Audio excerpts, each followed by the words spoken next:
Anak, kunin mo yung chocolate cake sa ref. Kainin natin. Okay, ma. Ma, walang chocolate sa ref. Ma, ba't hindi mo ako pinapagalitan? Bakit, anak? Bakit kita papagalitan? Magdabog ka! Utos-utusan mo naman ako. Pagalitan mo naman ako na puro ako cellphone, tapos paghugasin niyo ako ng plato. Tapos sabay compare sa mga pinsan na kaedad ko na successful. Buti pa siya, no? Buti pa si ganyan. I really can't believe this class. Bagsak na naman ang majority sa inyo. Di nyo ba alam kung gaano kahirap para sa amin na bagsakin kayo? Kung nahihirapan kayo, ano na lang kami? Ano pa ba iba niyong pinagkakabisihan? Cellphone? Social media?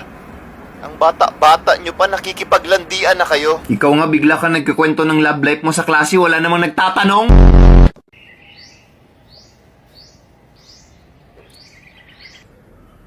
Oh my God, bakit siya nandito? Act normal. Act normal. Act normal.